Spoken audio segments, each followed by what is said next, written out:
Exchange East End edition on January 24, 24. So what a wonderful way to start off the day. So we're going to start the first little tidbit. We're going to do a little bit of screen sharing to give you up-to-date stuff that's happening with Phoenix. So you should be seeing on your screen in a second the Phoenix webpage. The Phoenix webpage is www.pbex.ca. And as we scroll down this page, you'll see, it has that lovely person there staring back at us. And all of a sudden, if you scroll down, you go to this website, you can join our meeting. So just click on the Wednesday morning, 8 a.m. to 9 a.m. East End, and you can see what's happening in our space. We've had over $1,215 worth of referrals in 2024. Plus, we also have over $4.5 million worth of business since 2016. This year to date, 697 e-card transactions. What that means is if you look behind my head, there's a QR code. Each member has a QR code, and they also have a card. They have a link, and that's what the e-card does. It helps identify who you are, gives all kinds of information to your clients, your contacts, and they can add it to their phone quick and fast. Now, what else is on the go? Well, we had the mix and mingle last night, so if you're looking for that, that's next month. So hold your breath a little bit, but that's where you'll find next month. They have the group spirit night reading. That's tonight. So see Mr. Tony. Will's in the States. So if you don't know what to do when you're about to hit the wall, so there's something from CoGear that's happening on the 29th. We have a QR directory for all Phoenix members. So you want to find out somebody that's in here. It might be someone you want to fix a house, maybe get a print done, you want to get a dash cam, maybe you have some accounting issues. That's how you find them. You come on in. Please feel free to also join us for these sessions. And hang on, we're just going to meet someone else. We have Dave coming into the meeting. So this is where you'll find all the information. You go to our events calendar. You can find out other information that's active and ongoing. So I'm going to stop that share. And what else is on the go? Well, we're going to have a tech talk from Josh. Josh was doing a really great session on Monday. And Tony, over to you, sir. Okay, we will play that. Pretty good information that we wanted to share with you. So this is Josh's message. Can push a person in the wrong spot where you can really combat back. And that's not really going to serve you well. Last 23 years. Plan with Dell and all of your files, and you need to call us with an issue with laptop just to so I thought I would start members space easy, super easy to get yeah, good morning, folks. We're going to do a new section here where we talk about some technology tips and tricks weekly, and we're going to alternate back and forth between Mike and myself for making sure that you learn more unique things that can help you along in your business. And so yeah, I'm Josh Lamb, and my company is Sterling Grace Tech, so hopefully I'm uniquely qualified to talk about technology. And today I'd like to talk to you about backup and disaster recovery. I thought a lot about what our first little tech talk was going to be about, and I think this is probably one of the most important and often overlooked topics. And so I thought that it would be a good idea to dig into it.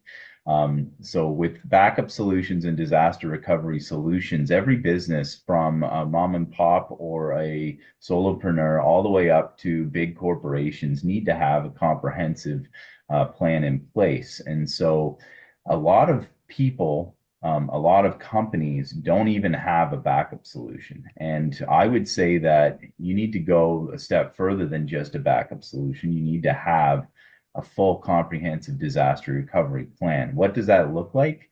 A disaster recovery plan is basically a detailed document that talks about what happens after that disaster. How do you get back to a sane state?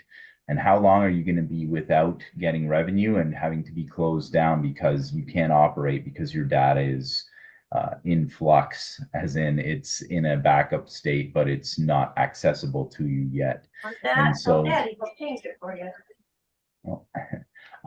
So I thought I would start with talking about types of disasters. So we all know viruses We all know that, you know, if you download the wrong thing or if somebody sends you an email that looks legitimate, and it has an attachment and you click on it because you just click on every attachment, you might have a problem. There are also some issues like damaged equipment. So dropping that laptop, disk failures. So that's not dropping the laptop, just age and wear and tear on your hardware. Disk failures happen pretty often. And just to give you an idea of the difference between a typical consumer grade hard drive versus a corporate grade drive, they're usually the corporate grade drives are graded to last 10 times longer. So if you have a consumer grade drive and you have a computer that is between 5 to 10 years old, it's not usually a question of if, but a question of how long and when. And so that's one avenue of failure as well. Obviously, there are physical premises disasters like floods, fire, and those types of things. Theft is another one, and malicious actors. So if you've got a business and you have key people who have access to your key data, and then sometimes relationships fall apart and degrade, that's another avenue where you could be at risk. And then kind of along the same lines, but not quite as malicious, would be just accidental user error. We had a customer call us with an issue where they had saved over a critical document, and that kind of thing does happen. And so you need to have those files in some type of version control. So looking at backup solutions, there are two main types of backups that most solutions work through. One of them is bare metal, which is basically a bits and bytes carbon copy of your hard drive. Those are probably the easiest to, or the most comprehensive to restore. You get solutions like Acronis that can handle that. There are some open source solutions too, but I think that one's one of the most popular. And then you also have file level, which is basically just instead of copying the bits and bytes in their specific position on your drive, they're just making a backup of your files. And typically you have a subset of those where you have full backups, where they're the great big ones. If you've got an 80 gig hard drive and you've got an image based, you're typically looking at either 80 gigs, or if it's compressed, then it's still going to be the full volume of all of your files, and you need to have big storage to handle that. But then they also have differential and incremental backups. And I'm not going to talk about the difference between those two types, but suffice it to say that compared to a full, they basically just take a look at what's changed since the last full. And so you can get, you know, if you have a 40 gig total file structure, you can get maybe 1 gig of changes per day and all the things that you've edited in a day and your email changes and that kind of stuff. And so obviously you can get a lot of days of backup and not have to worry about, oh, I need a brand new storage every time. What does a disaster recovery strategy look like? Again, you need to have a document that says where all of your data is, how to get access to it. So what are the user credentials, the login information, what the hardware is. And that's a big one for a lot of companies that they don't think about is, I've got a great big server, and you can't just go to Staples and buy that off of the shelf. If you have an emergency plan with Dell and you have a PowerEdge server, sometimes they'll have a next business day type of replacement plan. You can also have a typical managed service provider like us who might have spare hardware kept in queue specifically for this kind of thing. So we don't have to wait for Dell to ship it to us. And then just making sure that you know what the lead time on that is. So for us, we would have to rebuild your server for you with your backups, but we can get started on that right away in an urgent situation. And then disaster recovery testing is the last thing I'll talk about. Which is just a question of how often are you actually looking at your backups, making sure you know how long it takes to restore them, making sure you know that they even work. And so part of that comes with the whole reviewing your backup logs to make sure that your backup went through last night, that it didn't fail for some silly reason, the computer was turned off, ran out of disk space, those kinds of things. And just making sure that you have some understanding that your files are actually where you think they are if you need them. And so again, a typical MSP that takes this on for you would have a schedule. So we do these quarterly for our customers to make sure, and it's a random subset of files that we look at just to make sure that they are what we expect them to be. So if you need a disaster recovery solution and you need more information, there are less expensive than having a full MSP solution for the individuals and the solopreneurs. And so let's have a chat and you can learn more. Thanks. Josh, thank you so much.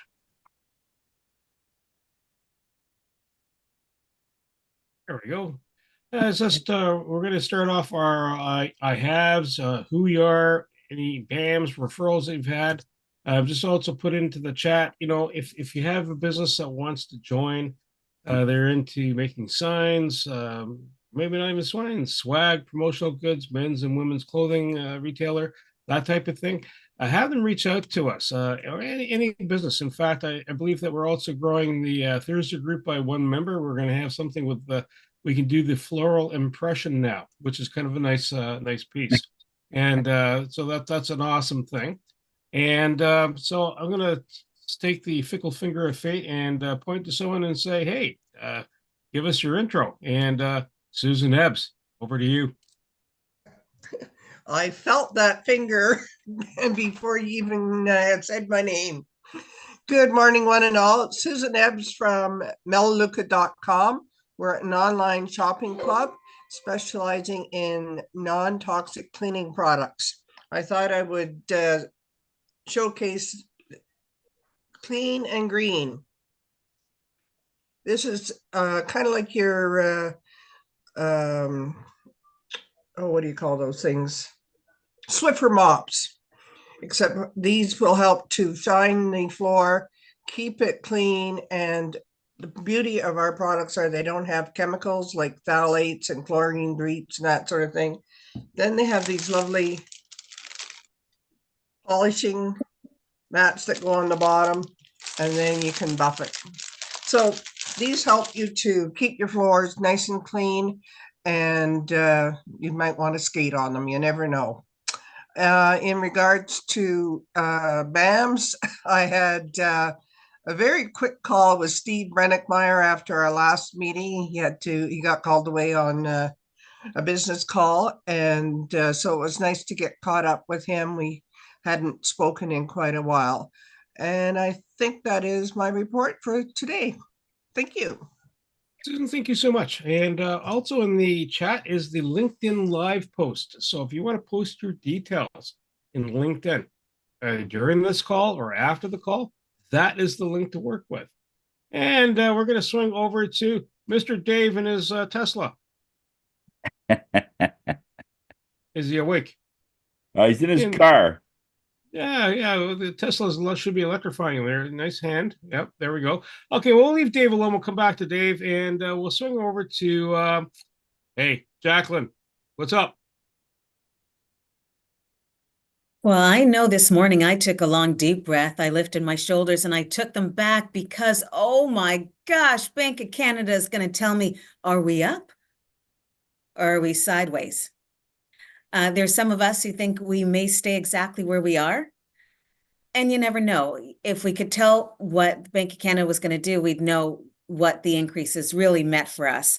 And I know I'll have a number of calls and conversations, text messages from my clients who said, you know what do you think Bank of Canada is going to do? It's not like they made it secret. CBC said, we're going to know. We're going to know probably by 10 o'clock this morning what Bank of Canada has decided. So when you're looking for your strategies for your mortgage money, everyone knows you need to contact your mortgage honey. BAMs, referrals, or other good joys?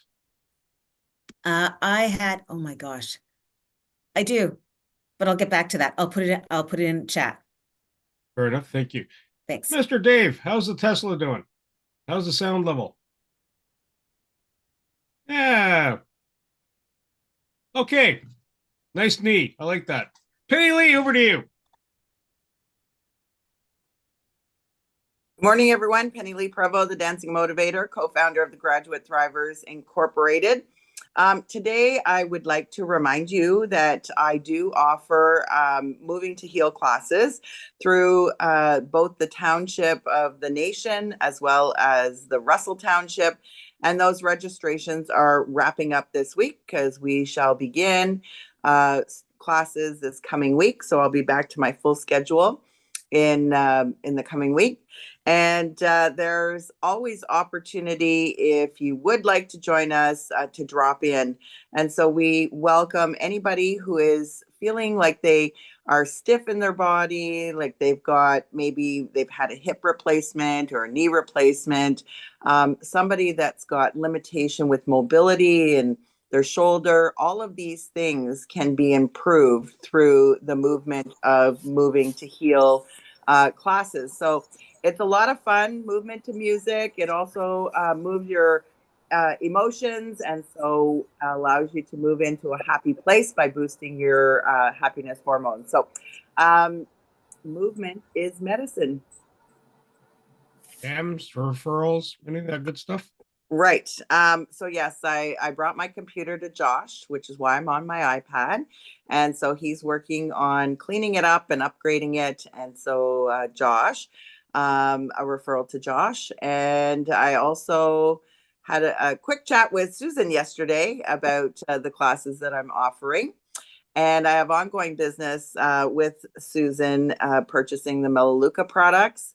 And what else? I think that's it for now. Lee, thank you so much. Dave, I see another view of you. I'm going to assume your car is not able to communicate with us and you communicate with us. There we go. Yes, I finally got the bugs worked out there. We had a software update for the car, so now we can do a Zoom meeting in the car, which is pretty cool. Your car updated itself. No, it's one of the things that make you brand loyal when your car improves every time you wake up in the morning. It's pretty cool. So it's also going to have version 12 coming soon. Very, very excited, where AI is going to dominate the full self-driving.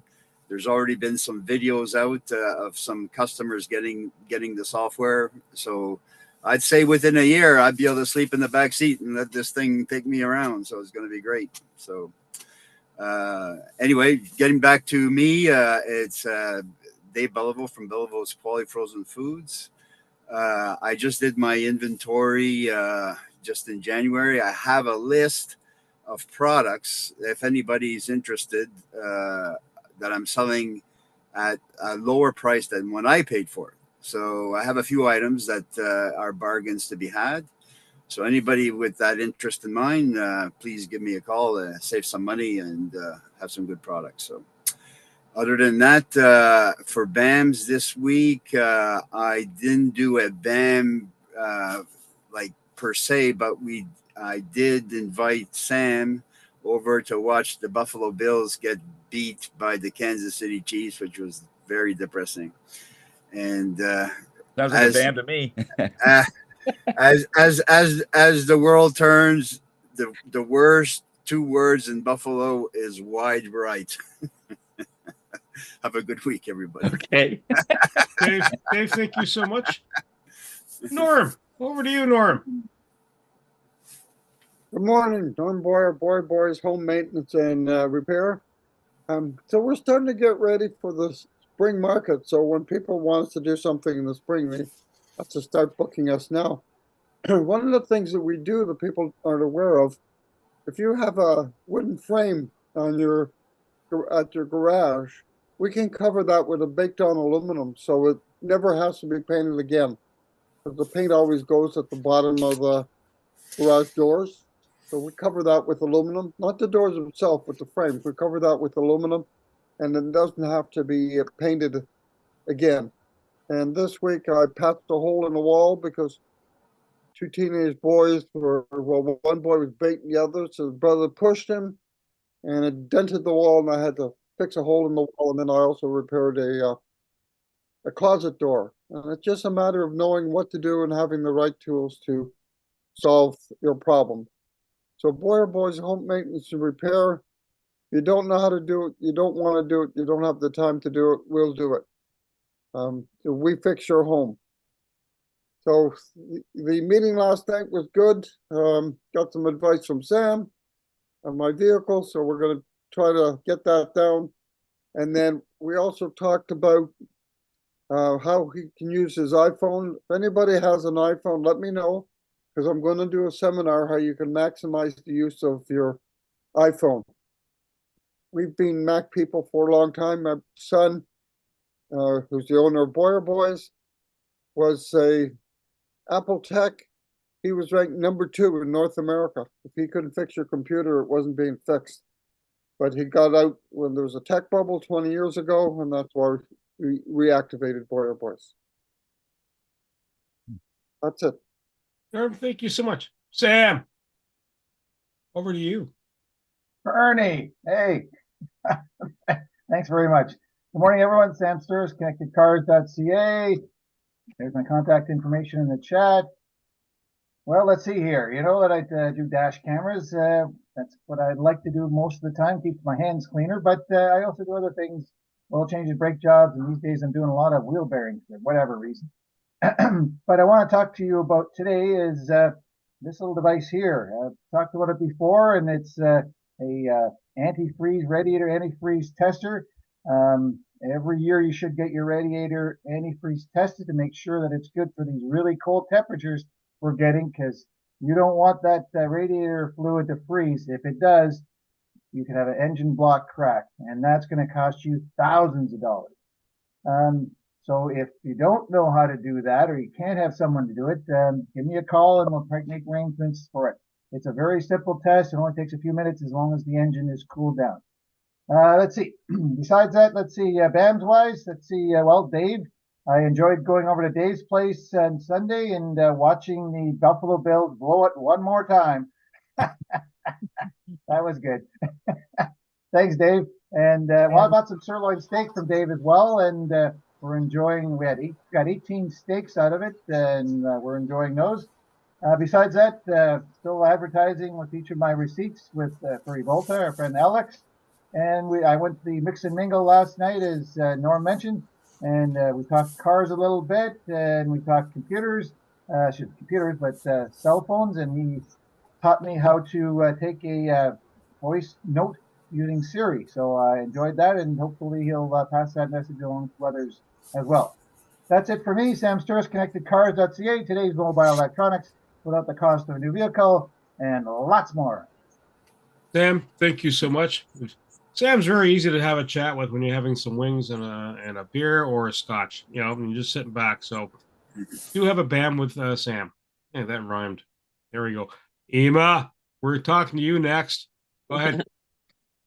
Good morning. I'm Ema Ortega. I am a commercial photographer.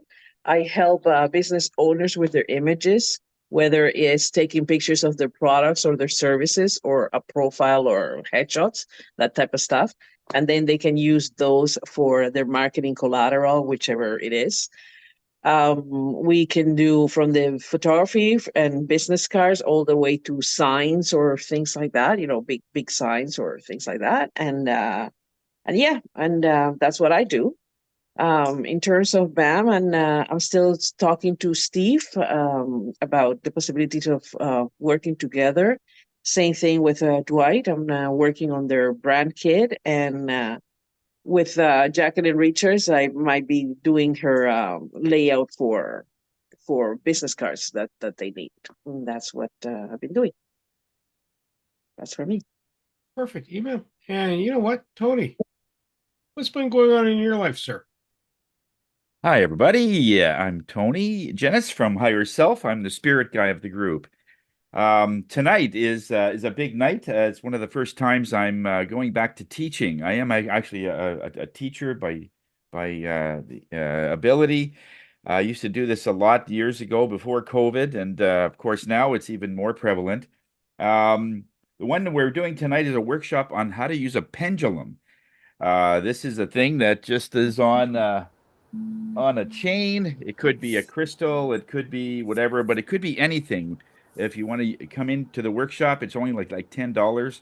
You can use a necklace. You could use, I will have a string on a washer in the demonstration and to show that it works. But this is an amazing ability to give you yes, no answers. Because if you know yes or no in something, it could save you thousands of dollars. One time I used, this is years ago, I was about to get into a business deal with somebody, and I wasn't connected as much as I am today, but I did use a pendulum and I saved $10,000 because it told me not to do the deal and it went bankrupt about a month later. So just things like that. So it has commercial value being able to tap into something like that. Right after that, at 6:30 to 8, we're doing an open spirit night. So you can come with your questions and short answers, whether you want to do something. It's meant for just to get a gyroscope reading on where your life is going, health, your home, your business, your career, however way you want to ask the question, and we'll be happy to do that tonight.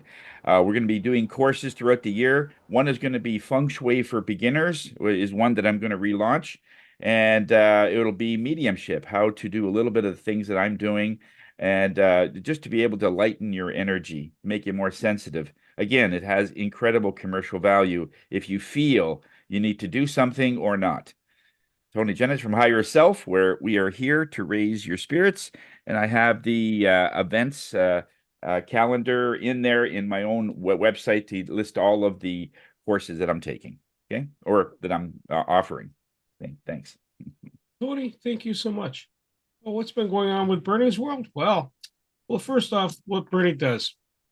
I'm a business concierge. I pair you up with other businesses like a wine to a cheese, try to find that perfect match that that you can profit by. Your cohorts and your clients. So that's what I do. Knack for Business is a podcast. I'm involved in that.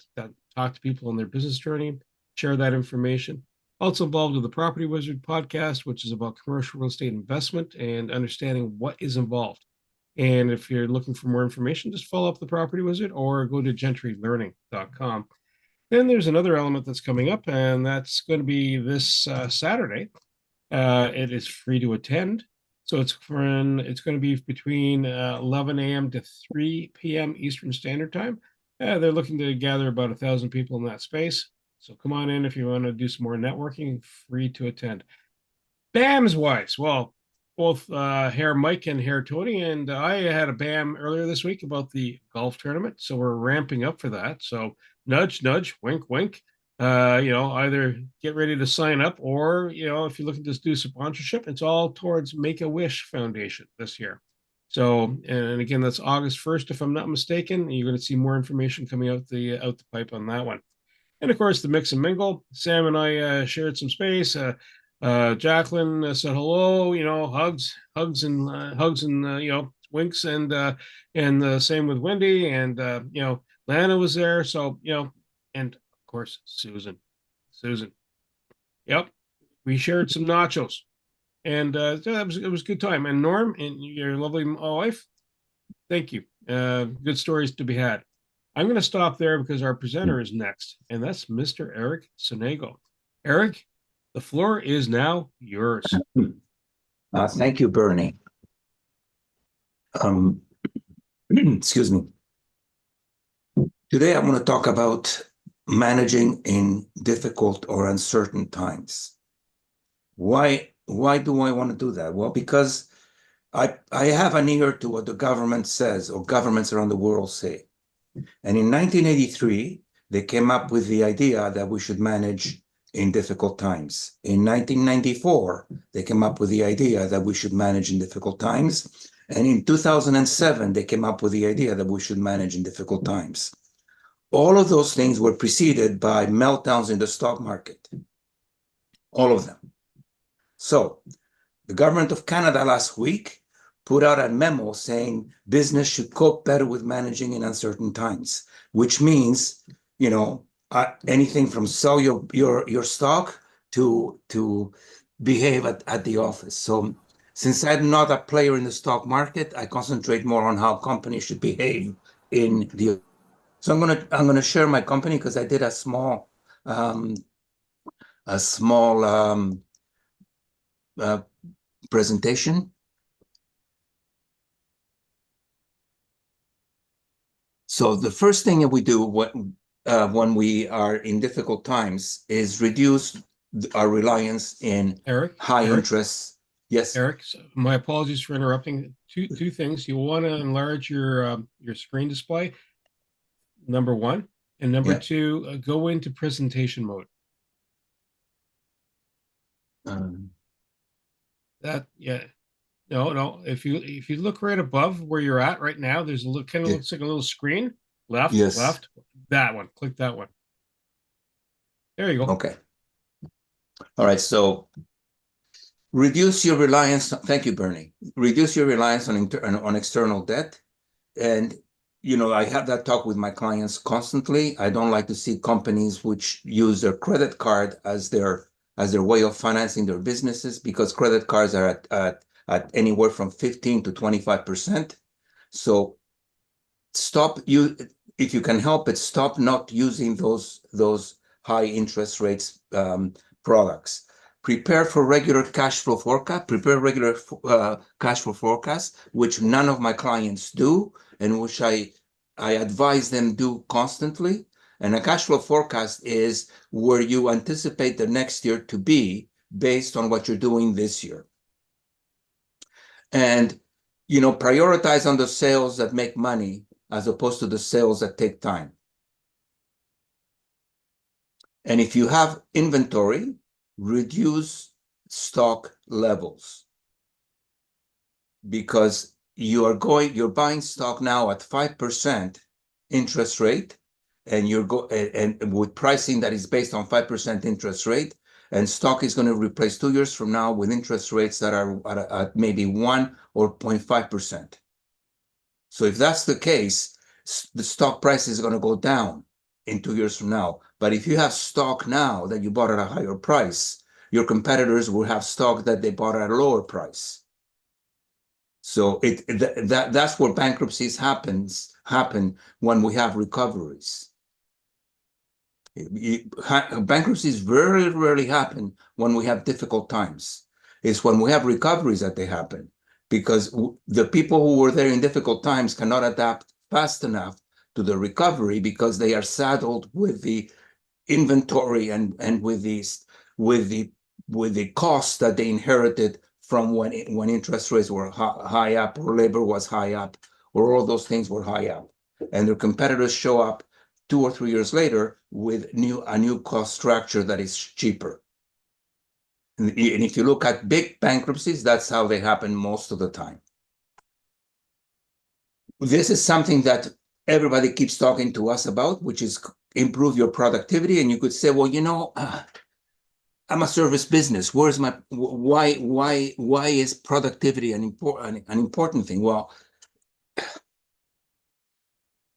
productivity is coming to us whether we like it or not.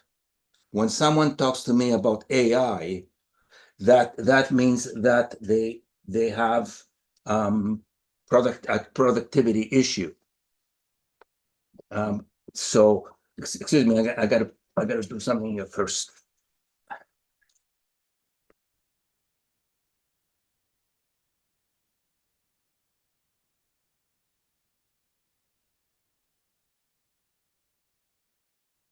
Okay, so can you hear me? So productivity is coming to us whether we like it or not. Is how we adapt to higher forms of productivity and whether we implement those forms. Like when you hear people talk about AI is productivity that's coming to you whether you like it or not, whether you have it in your office or whether your competitors have it or whether the bank has it. So a few months from now, you will see AI when you go to the bank. How are the banks using it? Well, the bank are using it by keeping their branches small, taking people out of their branch, and making you deal with either the computer or the ATM. And how are they doing that? Well, now you have much more difficult transactions done with computer and ATM. So whether you are a small business or whether you are not even in business, you're going to see EI. Now, you can use that to increase your productivity, or you can use it, as a problem. In business, productivity has other ways of showing up. Some weeks were very unproductive in my office, and those unproductive days or weeks are based on the fact that we have interpersonal problems that crop up. Not because we have bad clients, not because we have pressure with work. It's how we manage people. And if you have a business with more than 2 people, you're going to be in interpersonal problems. And the problem today is that the people that I have working, or my clients have working for them today, are not the same people they had working 20 years ago. They're the same age, they have the same schooling, but they're not the same people. They have a different view of looking at work and a different view of achieving work. And part of being a good manager, part of being a good business, is knowing how to interact with the new generation that is coming through the door now. And one of the things we should do is be better at interpersonal skills. The other thing we should do is do not spend money unless you are sure that this expenditure is what is good for the business. Find cheap deals like Dave special that he talked about today. Do more of that. Buy more of that and less of the deals that are there for everybody. Compare your costs to other businesses. And we do that here when we do higher level accounting. First, when we do higher level accounting, we will do analysis of the financial statement, and we will do ratio analysis, and we show our client how the competition is doing against them. But most people do not have enough energy to actually change their business because of what the competition is doing. And I'm saying, get vitamins, eat better, sleep better, get the energy to face your competition, because they are not afraid of you. So you should not be afraid of them. If you're afraid of them, you are not going to be around to be our client for very long. The other thing that we should not be doing these days is relying heavily on a small number of customers. Within reason. When you're starting out, you're going to have a small number of customers, but as soon as you branch out into a larger operation, as soon as you have more than 20 customers, you have to look at how those customers are bringing you funds into the company. My experience is that 80% of our headaches, 80% of our time is spent with 20% of our customers. So sometimes it's difficult to cut the cord. Sometimes it's difficult to say, maybe this is not for me, but make sure you know how to manage that. Make sure if you have more than one supplier, or there's more than one supplier for your product, make sure you don't rely on one of them. Because relying on one supplier sometimes ties you to the life of that supplier. And relying heavily on one source of finance is also pretty difficult. Although, in fairness, in small business, we sometimes don't have the ability to move from one finance source to another. Don't give credit, and make sure you approve and you check on the worthiness of your customer. That is something that small business is really bad at. The small business, in small business, we are so enticed with the sale that sometimes we don't look at who's buying. And I'm not saying that you should live on who's buying, but you should be looking on who's buying, and you should be either changing your terms or making sure that you have a,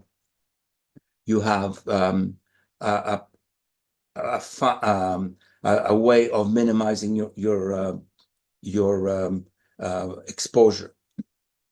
How I do it, for instance, and when I break this law, I'm always I always kick myself for it. How I do it, for instance, if I don't know the customer, if I don't know the client coming in, if it's a big job, I get a retainer. If I don't get the retainer, 90% of the time, I don't get paid. If I get the retainer, 30% of the time I don't get paid, but I have a retainer. So now I don't get very many new customers like that because most of our new customers come through word of mouth. And why word of mouth is important is because word of mouth is someone vetting the customer before they come to you. Think about that. The greatness of word of mouth is that if I send you a customer, is someone that I know and I can tell you about it. So I'm vetting that person through you. And if you do advertising and you advertise to the world, and you don't have the right product, and you don't have the right collection methods, and you don't have the right employees, you will end up in the sidewalk. If you want to set up a restaurant and you want to act like McDonald's, you will end up in the sidewalk, because McDonald's has the marketing abilities that you will never have. So you have to concentrate on some other way of enticing the customer, some other way of dealing with the public. So in small business, we rely on that. We are not in the McDonald's side. We are in the side of providing supplying a service in a good location to someone that we know well, our customer. And lastly, review your assumptions.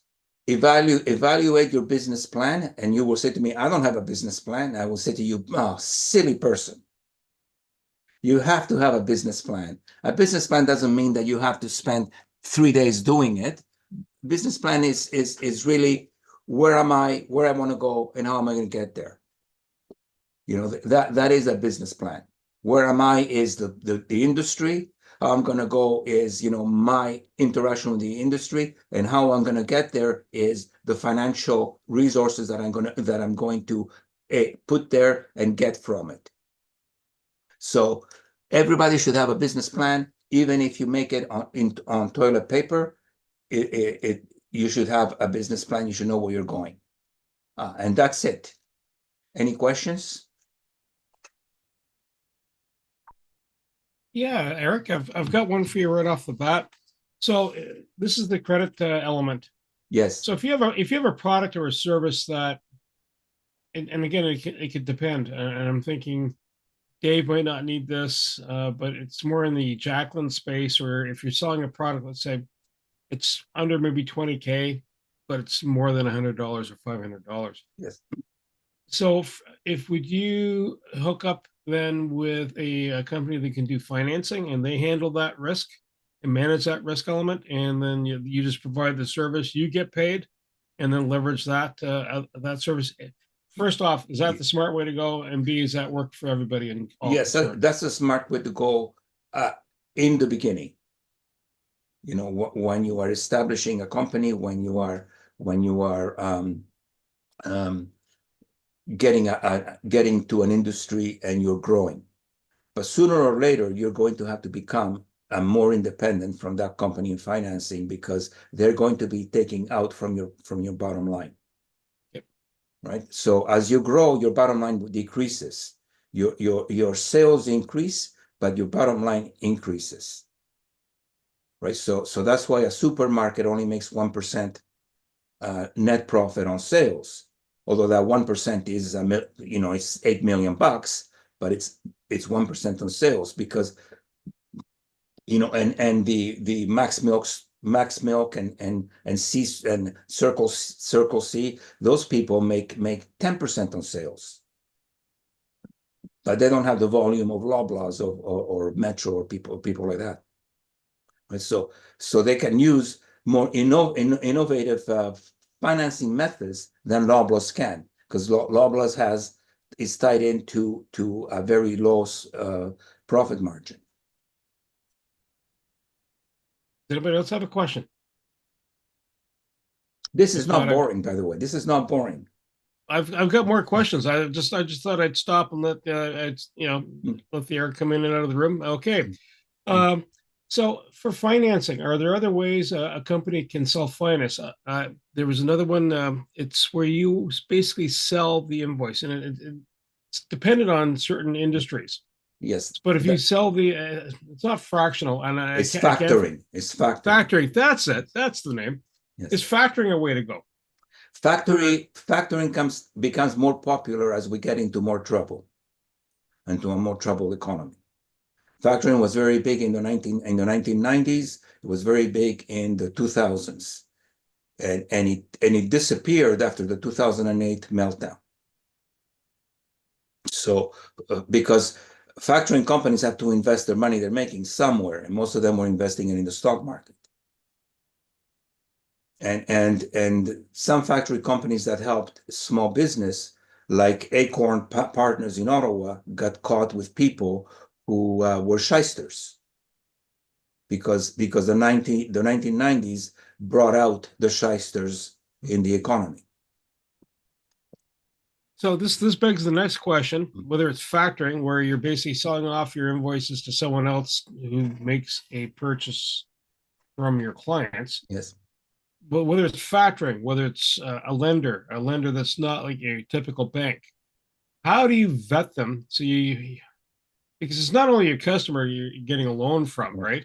Like Right. your supplier, or joint ventures. How do you vet them to go, yeah, you're stable, or oh my gosh, what was I thinking? And you palm smack your forehead. Well, if it comes to financing a product or a service, you have to know what your exposure is going to be if you don't get paid. For instance, if you are selling something for $20,000 that is taking you 3 months to put together, you might say, I am going to look very careful as to how I finance this. If I'm going to export it, I'm going to look very careful on how I get paid here for sending it over there. If it's something that is going to cost that is cost you $1,000 and you're going to do 100 of them in a week, and you're financing one, you might say, well, you know what? I don't have time to look into this that deeply. I'm either going to go to my bank to give me a small line of credit, or I am going to trust the buyer. If I lose $1,000, I just never deal with that person again. Right. So it's how that the sale affects your investment and your business and your organization. Right. A tax return, for instance, does not affect my organization. If we charge someone $350 for a tax return and we don't get paid, we don't run too hard about it, because it will cost me more money to run after the $300 than all of the work we're doing here. So what I do for a tax return is, if I don't know you, I send you to H&R Block, or you pay me ahead of time. Let H&R Block get the loss. Right? Because some of us have a service that once we do it, we cannot repossess it. Right? Once EMAP takes pictures and gives it to you, what? She's gonna say, give me the pictures back. You can't do that. So if it's a one job thing that means only that you were out there for a Saturday and that's it, you might take a loss. You might say, I'll never do this again. And next time I see someone like this, they're going to have to pay ahead.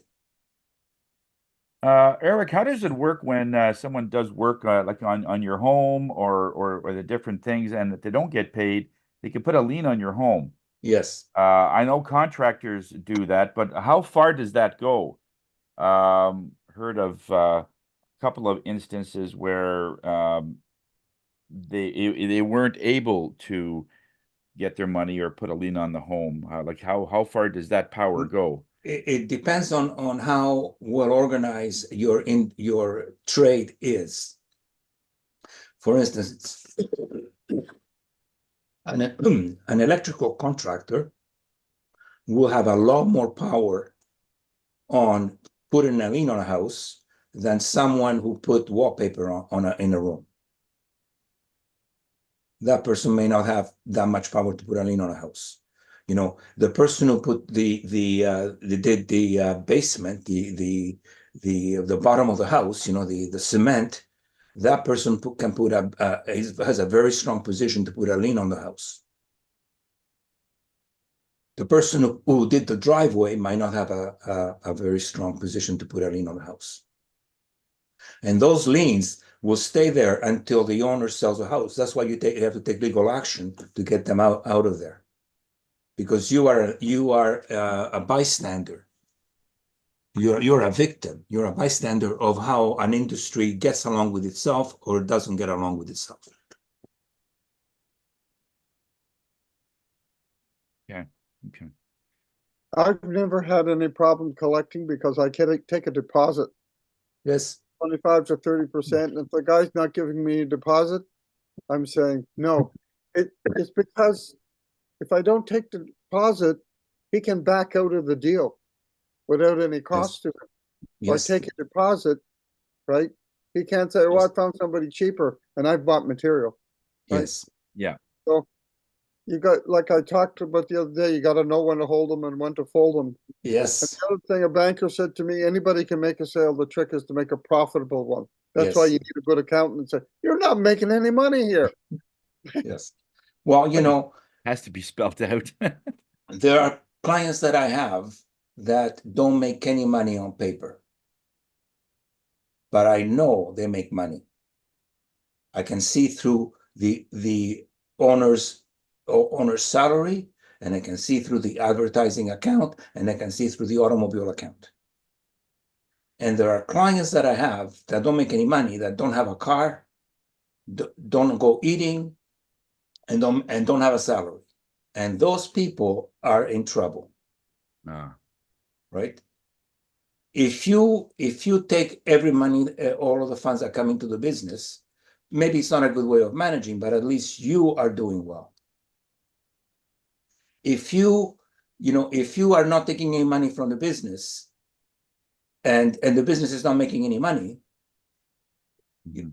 I would say, well, this business is teetering on death row. Yeah. Right. So that comes into play when you buy a company. When you buy a company, a small business company, you always look at what the owners are making. If they are living very, very well from that company, it's a good company to buy. If they are not living well by that company is being sold because it needs free labor, meaning you're going to have to come and work there for nothing. That was my first job.